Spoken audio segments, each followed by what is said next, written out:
নমস্কাৰ, মোৰ নাম জয়ন্তী শৰ্মা। মই এজন বিধৱা মাইকী, বিলাসীপাৰা 10 নম্বৰ ৱাৰ্ডত মোৰ ঘৰ। আজি 25 বছৰ হ'ল মোৰ বিধৱা হোৱা।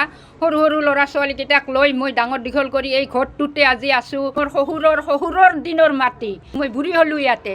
মোৰ বিয়া হোৱা 40 বছৰ হ'ল, কিন্তু ইয়াতে কোনো নাছিল। হঠাতে আহি লক্ষেশ্বৰ আৰু দুৰ্গেশ্বৰ শৰ্মা মোৰ তাত আহি অপদস্থ কৰি মোৰ মাটিখিনি ল'ব খুজিছে। মোৰ মাটিখন হ'ল এইখন মোৰ পাট্টা।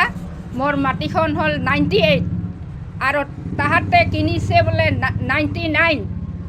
গতিকে 99ত মাটি আছে, কিন্তু তথাপি মোৰ তাত আহি, মই বিধৱা মাইকী, মই অকলে থাকোঁ, মোক নিৰীহ পাই মোৰ তাত বুলডাজাৰ পুলিচ মণ্ডল কানুনগো আহি সকলে অপদস্থ কৰি আছে। কিন্তু মই ভাঙি পৰিছোঁ, মই নিৰাশা। এতিয়া মই কি কৰিম? মই উপায়বিহীন হৈ মই হতভম্ব হৈ গৈছোঁ তাহাঁতক দেখি। গতিকে মহামান্য আদালতত মই অনুৰোধ কৰজৰে মই কৰিছোঁ, যাতে মোক এইখিনিৰ পৰা পৰিত্ৰাণ দিয়ে। তেওঁলোকে যাতে তাত আধা বিঘা মাটি আছে যে, সেই মাটিখিনিত উলিয়াই দিয়ে বা কি কৰে সেইটো মই নাজানো, কিন্তু মোৰ মাটিত যাতে নাহে। মহামান্য আদালতত মোৰ কৰজৰে অনুৰোধ, আৰু মুখ্যমন্ত্ৰী ডাঙৰীয়ালৈও মোৰ কৰজৰে অনুৰোধ, যাতে মোক এইখিনি ব্যৱস্থা কৰি দিয়ে। আমি ইয়াত আহিছিলোঁ এটা এক্সিকিউশ্যনৰ কামত, মানে ডিগ্ৰীদাৰক মাটি দখল বুজাই দিবলৈ।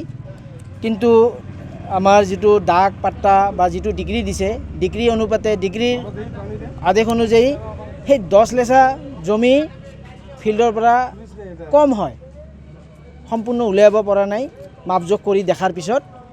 গতিকে সেইকাৰণে সিহঁতে 10 লেচা জমি উলিয়াই দিব পৰা নাই। আৰু সেইবাবে আমিও, মানে আমি কোৰ্টৰ চিভিল নাজিৰ হিচাপে বা বিলাসীপাৰা আদালতৰ চিভিল নাজিৰ হিচাপে আমিও সেইখিনি বস্তু ডিগ্ৰীদাৰক বুজাই দিবলৈ অপাৰগ হ'লোঁ। আৰু ডিগ্ৰীদাৰো সেই কমকৈ জমি ল'বলৈ অস্বীকাৰ প্ৰকাশ কৰে। যিহেতু অস্বীকাৰ প্ৰকাশ কৰে, সেইবাবে আমি জমিটো দখল বুজাই দিব নোৱাৰিলোঁ। গতিকে এইখিনিতে আমি কামটো সামৰণি মাৰিলোঁ। কোৰ্টে কি নিৰ্দেশ দিয়ে অপেক্ষা কৰোঁ, চাওঁ কি দিয়ে। আমাৰ ৰিপৰ্টখিনি যাব, সেই হিচাপে সিহঁতৰ চাৰ্কেল অফিচৰ পৰা ৰিপৰ্ট দিব, আমি ৰিপৰ্ট দিম। তাৰপিছত কোৰ্টে কি সিদ্ধান্ত লয়, সেইটো কোৰ্টৰ কথাটো ময়ো ক'ব নোৱাৰোঁ, কোৰ্টে কি সিদ্ধান্ত লয়।